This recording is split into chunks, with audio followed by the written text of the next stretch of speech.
Good morning, everybody. My name is Glycoproteins. Welcome to Life Sciences Grade 10. We are continuing with the topic cell structure and function. Yeah, guys, we'll do it, I think, for the rest of the week because it's a lot to take in. But I'll keep you updated. Okay, guys. We started off with this part yesterday, but I said we'll recap it today. Functions of the cell wall. The main function of the wall is to protect the inner parts of the plant cell. It gives the plant cells a more uniform and regular shape and provides support for the plant body. So you need to always remember this. Whenever you're asked to label plant cells or when you're asked to identify plant cells, you should always be able to, you should know always that the plant cells have a cell wall. The wall is completely permeable to water and mineral salts, which allows distribution of nutrients throughout the plant. So by permeable, it means it allows the intake of water and mineral salts. So yes, it is a wall. It's unlike the walls we have in our houses where no water can pass through, no salts can pass through. The walls in the plant cells, those ones, they allow salts and water to pass through. So they're very selective as to which material they're allowed to pass through. The openings in the cell wall are called plasmodesmata. You need to know this, which contains strands of cytoplasm that connect adjacent cells. This allows the cells to interact with one another, allowing molecules to travel between plant cells. So because they are adjacent to each other, they are connected through those openings, which allow these molecules to travel between the different plant cells. Remember yesterday I showed you the image of the plant cells and how they are connected to each other. Then next up, we have what? We have the cell membrane. The cell membrane is also called the plasma membrane. Physically separates the intracellular space. Intracellular is the inside of the cell from the extracellular environment, which is the outside of the cell. You remember again the drawing? The inside of the cell would be all the inner parts of the cell, and the extracellular would be the outer parts of the cell. I want to try and draw it again for you. But I'll show you, actually I'll show you a video later on where you can be able to see clearly all the processes that I'll explain here. I used the material I referred to today, this whole week, I referred to the material in, what's this book? Sia Vula Grade 10 Life Sciences textbook.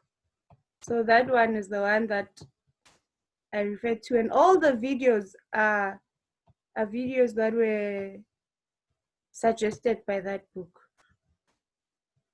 So this is just a rough sketch of these cells, plant cells. So the cell membrane is what I want us to be able to see what I'm talking about. The cell membrane is also called the plasma membrane. It physically separates the intracellular space, which is the inside of the cell. So the one in yellow here, it separates this inside of the cell, and then it also separates it from the extracellular. The outside of the cell would be the spaces here in between. Those are the extracellular environment. All plant and animal cells have cell membranes. So here, if you see a cell membrane, let's say you see a diagram of a plant and of a cell, and it has a cell membrane, you can't really differentiate whether it's a plant or animal cell. The distinguishing features are, for example, the cell wall, because it's only available in plants, bacteria, and fungi. And then we also have what we call the chloroplast, which we'll find in plants. Remember, you will never find it in animal cells, but we'll discuss a lot more of those later on. The cell membrane surrounds and protects the cytoplasm. Cytoplasm is part of the protoplasm and is the living component of the cell. So inside here, there's a cytoplasm, which is part of the living components of the cell. So there's a lot more in the cytoplasm than we have explained so far. The cell membrane is composed of a double layer. Double layer means bilayer. Remember this term, bilayer. Bi means For bi, it's double. You remember that. It's a bilayer of special lipids. The other name for lipids, or the common name for lipids, is what? Is called fats. And what is that bilayer called? Phospholipids. Phospholipids consist of a hydrophilic, which is a water-loving head, and a hydrophobic, which is a water-fearing tail. The hydrophobic head of the phospholipid is polar. Polar meaning it is charged and can therefore dissolve in water. And then the hydrophobic tail is non-polar and cannot dissolve in water. Let me draw let's say the head would be like this. This would be the head, and then this would be a tail. So the head here is the one that is polar. It is what? It is hydrophobic. Nah, man, there's a mistake. I made a mistake. The head is hydrophilic. Sorry about that. Let me remove it. Head is hydrophilic. It is water-loving. So it is charged, polar. And then it is the tail that is hydrophobic. Hydrophobic meaning it cannot dissolve in water. Much like oil, remember oil doesn't dissolve in water. So that's a great example of oil. That's the tail. The tail cannot dissolve in water, but the head can. It can dissolve in water. So the head is charged, let's say it's charged positive or negative, and then the tail is not charged. So it's a neutral. It's neutral. It doesn't have a charge. Do you know what I'm talking about when we're talking about charges and uncharged things? I think it will be clearer for those who are doing physics and chemistry here. Okay, great. So here, this is charged. The head is charged. It's hydrophilic. And then the tail is hydrophobic. There's a diagram, the clearer diagram that I'll show you. The lipid bilayer forms spontaneously due to the properties of the phospholipid molecules. In an aqueous environment, the polar heads try to form hydrogen bonds with the water, while the non-polar tails try to escape from the water. So remember I showed you the head is like this, and then you'd have the tail. So the head would form bonds with the water, and then the tail would go hide. It would escape from the water. The problem is solved by the formation of a bilayer because the hydrophilic heads can point outwards and from hydrogen bonds with water, and the hydrophobic tails would point towards one another and are protected from the water molecules. So because we said the tails are hydrophobic, right? Let's say you're in water here. Let's say this whole green area here, it's water. Then what happens? You've got your heads over there. Those are the heads. Okay, let me draw a smaller part here. You have your heads over here. You have these layers here. There they are. Ne? What they would do is they would form a bilayer, because this is just a single layer. A bilayer would form whereby the tails are in a way protected inside. Then the only parts that are exposed are the heads, as you can see. Now there's a bilayer. The heads are inside here. So the water cannot reach this inside part here of the tails. It will only be there outside with the heads. Of course, the heads will be closer together so that no water can pass through. Ne? So they'd be very closer together so no water can pass through. And then the tails are inside there. They are protected.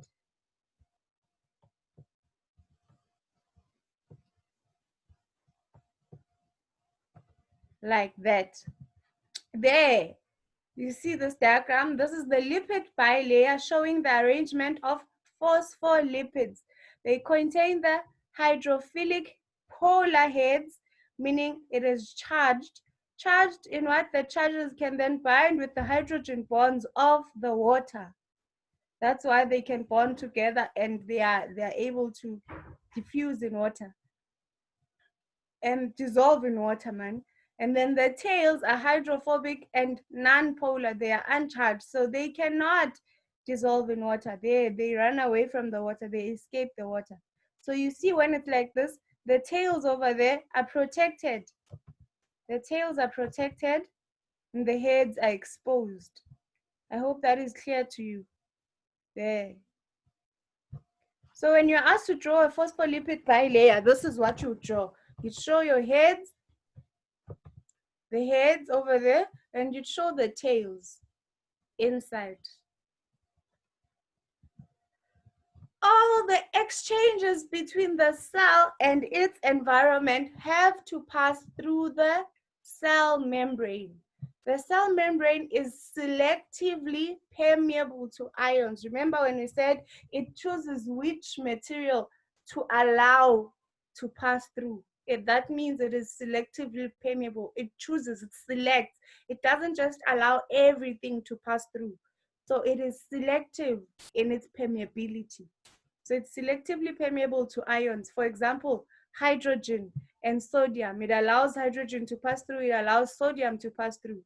It is also permeable to small molecules such as oxygen and carbon dioxide, and larger molecules such as glucose and amino acids. It also controls the movement of substances in and out of cells because of its semi-permeability. Selectively permeable, semi-permeable, you understand? It doesn't just allow everything to pass through, it allows specific molecules and ions to pass through. The cell membranes perform many important functions within the cell, such as osmosis, diffusion, transport of nutrients into the cell, processes of ingestion and secretion. The cell membrane is strong enough to provide the cell with mechanical support and is flexible enough to allow cells to grow and move. I'm going to show you here. There's a video here by the Great Pacific Media. I found it. This is the link, the YouTube link, which will direct you to the specific site where you can watch this video. And you can also access it on www.greatpacificmedia.com. So if you could just click on here, this link, you'll see it on YouTube when we post the videos, or you can copy down this link if you want to go watch it further. But there, I wanted to play for you.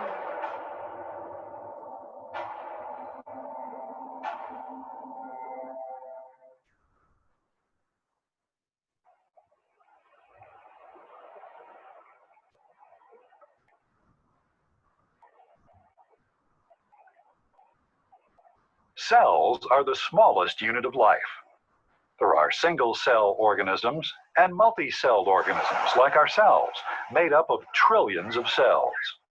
There are all sorts of cells in our bodies and in the bodies of other animals. Cells with long tail-like flagella, like sperm, and cells that branch out to other cells in all sorts of directions, like nerve cells. There are single-celled organisms, like paramecium, that have well-defined shapes, and others, like amoebas, that are constantly changing shapes. But within all these cells lie the complex molecules of life. Cells can be combined to form huge living organisms, such as elephants and giraffes. But the basic biochemical processes of life can only be organized at the cellular level. The biochemical organization of every cell has to be protected from conditions in the external environment that would change or destroy that organization, and in the process, destroy life. Amazingly, that protection in most living organisms is provided by a two-layer line of molecules, about 1/10,000th the thickness of a sheet of paper. That layer, or line of molecules, which is referred to as either the cell or plasma membrane, is all that stands between the living and non-living worlds. The boundary between the living and non-living world is so fine because while powerful forces in the non-living environment, like waves crashing down on ocean tide pools, the burning heat of the desert sun, and the frigid cold of winter snows constantly threaten to destroy life, the living world is nevertheless totally dependent on the non-living world for its survival. From the light energy of the sun, the nutrients in soil and seawater, gases in the atmosphere like oxygen and carbon dioxide, and fresh water from sources such as winter runoff. So while the workings of cells have to be protected from forces in the environment that would disturb the organization of life, they also need to allow controlled access to the resources of the environment on which every living organism depends. Cell membranes not only have to provide for the protection of a cell and the controlled exchange of materials between the external environment and a cell, they also have to facilitate processes such as communication between cells, identifying cells in multicellular organisms so they aren't attacked by the organism's defensive antibodies, and allow cells to take on various shapes in order to carry out a variety of activities.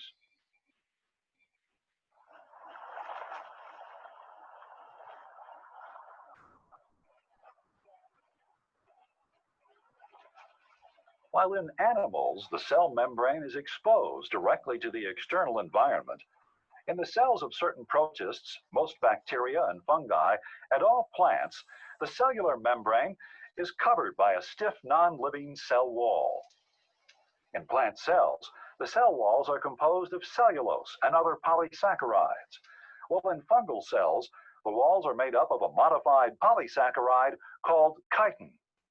Bacterial cell walls also have a chitin-like framework to which amino acids and other molecules are bound. Mushrooms and plants have cell walls because, unlike animals, they have neither an external or internal skeletal structure to provide support, and must therefore rely on rigid cell walls in order to stand erect. Cell walls are produced by the cells they surround. In plants, vessels filled with a sticky polysaccharide, such as pectin, line up across the middle of dividing cells, eventually fusing together to form a new plasma membrane that separates the new daughter cells from one another. The pectin glues the two daughter cells together and forms what is referred to as the middle lamella. Each daughter cell secretes cellulose through its cellular membrane underneath the middle lamella to form the primary cell wall. Many plants then secrete additional cellulose molecules beneath the primary wall to form a thick secondary cell wall.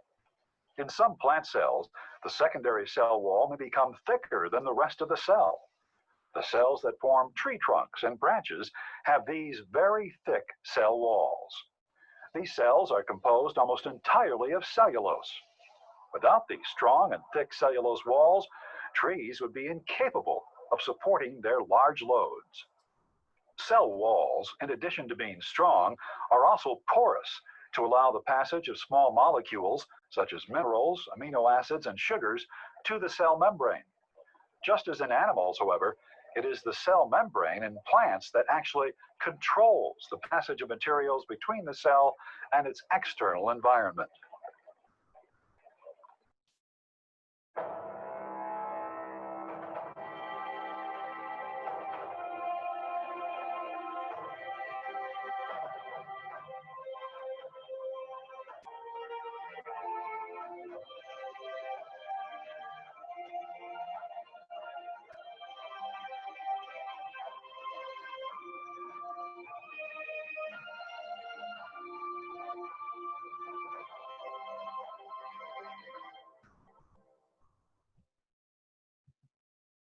Okay, guys, did you hear all of that? It's basically a revision of what we did yesterday and today.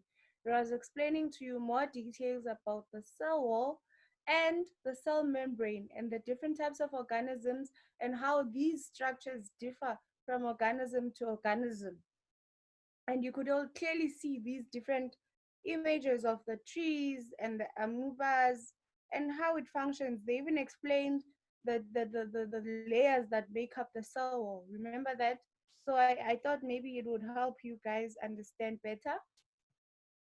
And then now moving on to the structure of the cell membrane, which is the fluid mosaic model. S.J. Singer and G.L. Nicholson proposed the fluid mosaic model of the cell membrane in 1972. When we, at a later stage, you and I will do Kahoots, which is an informal game sort of where I get to ask you questions about things we learned in class.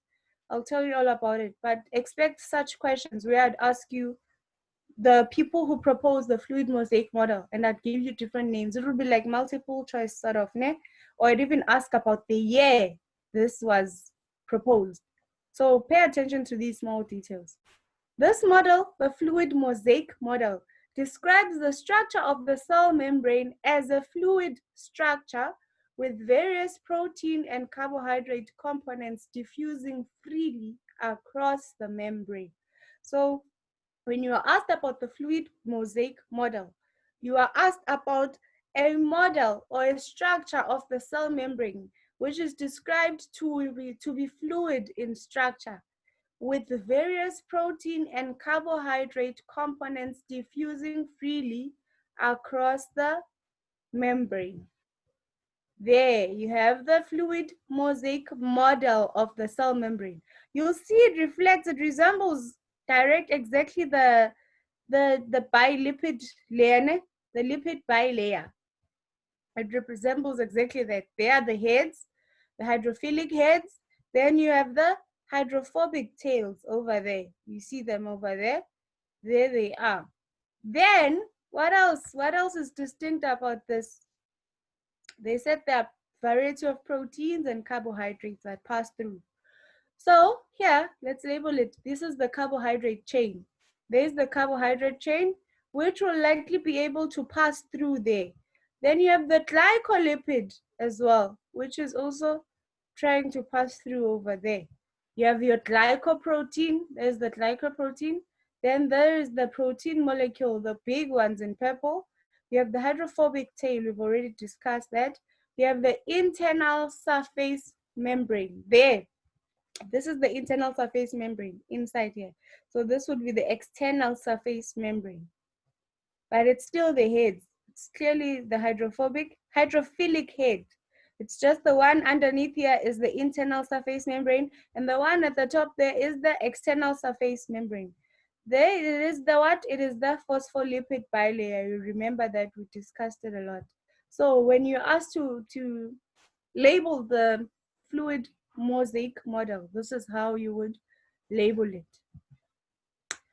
What are the components of a cell membrane? You have the phospholipid bilayer, which we have just discussed. The phospholipid bilayer, you have the hydrophilic head and the hydrophobic tails. You have the membrane proteins, you have the glycoproteins and glycolipids. We've just seen here the glycoproteins, glycolipids over there. And the membrane proteins, they are the membrane proteins. There, the membrane, the protein molecules on this membrane. So those are the components of the cell membrane. Now to describe them in detail, each of these components, the structure and the function. The phospholipid bilayer, the structure, if you were to describe the structure of the phospholipid bilayer, it consists of two layers of phospholipids. We've already been through this one. Each phospholipid has a polar hydrophilic, meaning water-soluble head, as well as a non-polar hydrophobic, which is water-insoluble tail. Remember when we said it can dissolve in water, that's what it means. Water-soluble, it can dissolve in water. That's the hydrophilic. It is polar. Why? Because of the charges, it allows them to make bonds with the hydrogen bonds of the water, and thereby allowing it to be soluble in water. But the tails are non-polar. There are no charges there. They are hydrophobic in that they do not form any bonds with the hydrogen bonds of the water, and therefore they do not dissolve in the water. So it means they are water insoluble.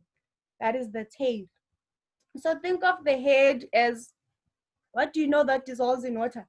Think of the head as, what can I say? Think of the head as sugar and the tail as oil. Nah, if that even makes sense.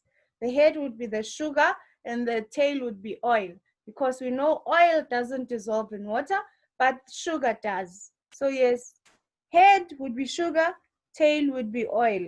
If you can remember that, just to help you remember, né? And then the function of the phospholipid bilayer. It is a semi-permeable. Remember we said semi-permeable or selectively permeable structure that does not allow materials to pass through the membrane freely, thus protecting the intra and extracellular environments of the cell. Let me go back to the structure over here.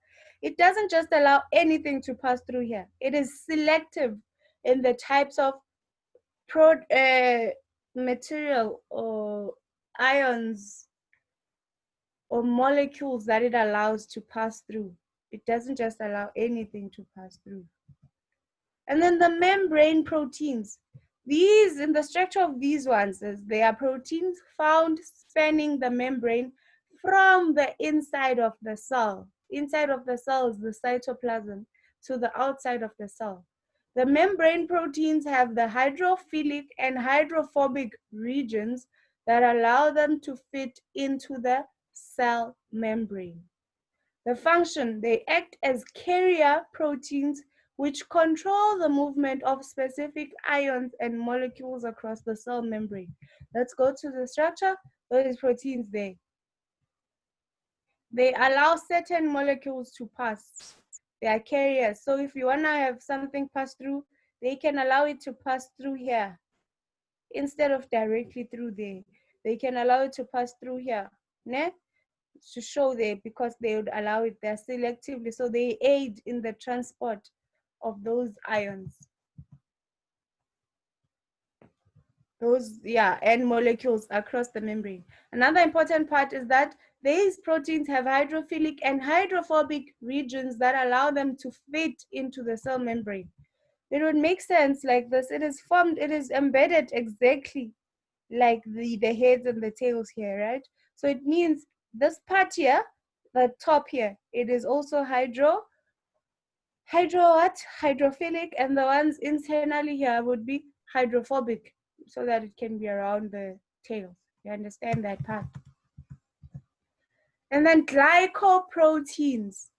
The structure of glycoproteins, they consist of short carbohydrate chains attached to polypeptide chains and are found on the extracellular regions of the membrane. These proteins are useful for cell-to-cell recognition. So what is the important thing to note about glycoproteins? They are attached to polypeptide chains. Ne? They consist of short carbohydrate chains attached to polypeptide. Poly means many.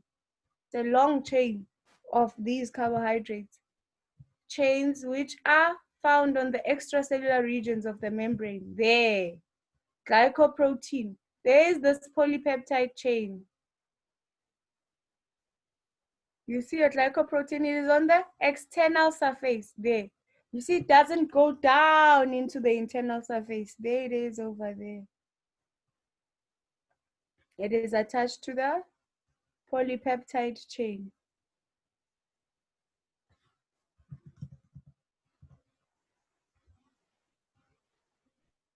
And they're what? They're useful for cell-to-cell recognition. And then what? Glycoproteins. These ones are the glycoproteins. And then the glycolipids.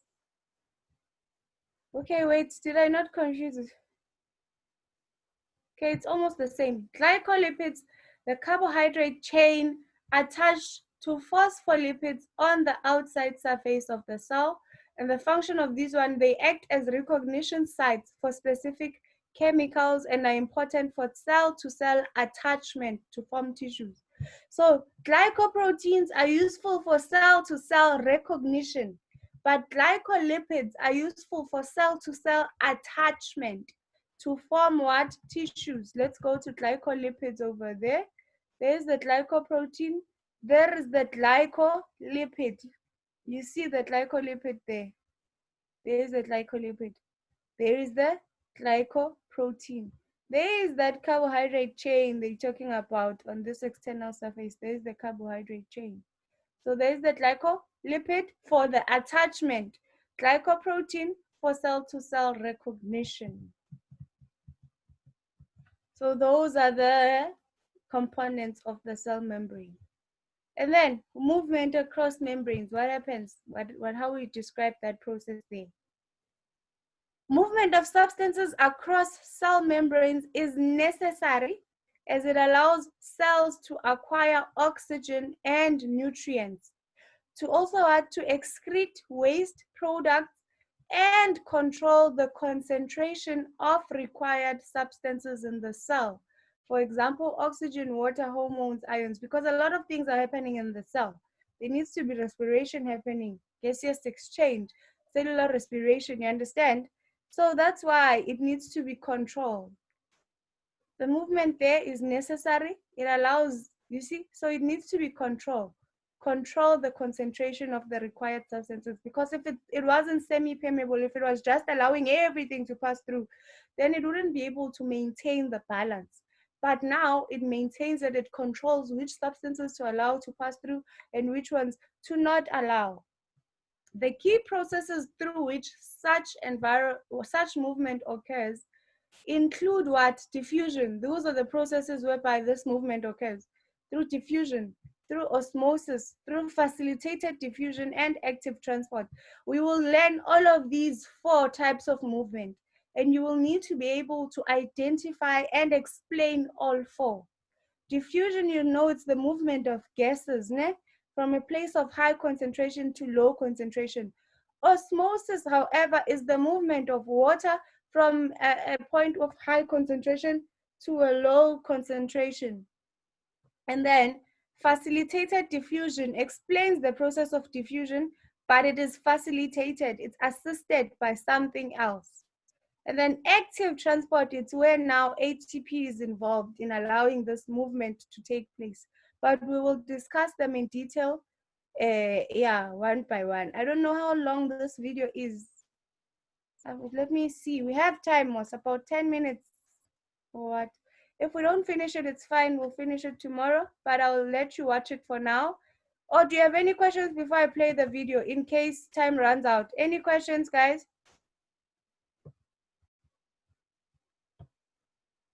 No questions, so I should just play the video. Okay, I'm playing the video. Now feel free to type in the chat box if you have any questions. We can still continue with the video tomorrow if it cuts, ne?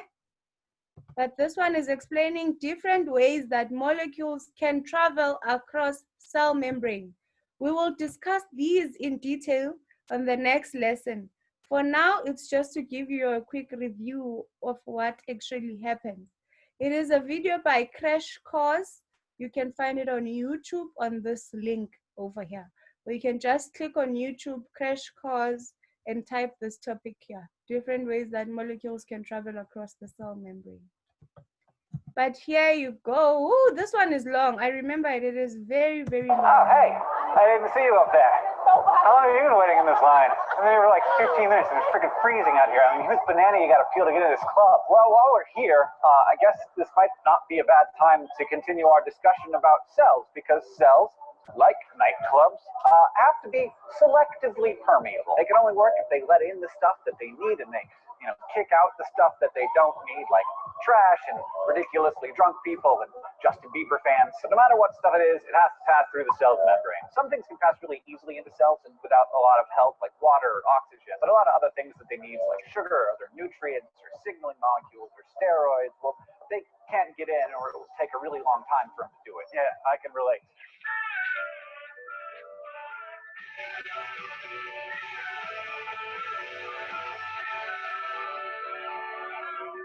Today we're going to be talking about how substances move through cell membranes, which is happening all the time, including right now in me and right now in you. And this is vital to all life, because it's not just how cells acquire what they need and get rid of what they don't. It's also how cells communicate with one another. Different materials have different ways of crossing the cell membrane, and there are basically 2 categories of ways. There's active transport and there's passive transport. Passive transport doesn't require any energy, which is great, because important things like oxygen and water can use this to get into cells really easily. And they do this through what we call diffusion. Let's say I'm finally in this show, and I'm in the show with my brother John. Some of you know my brother John, and I love him, but he's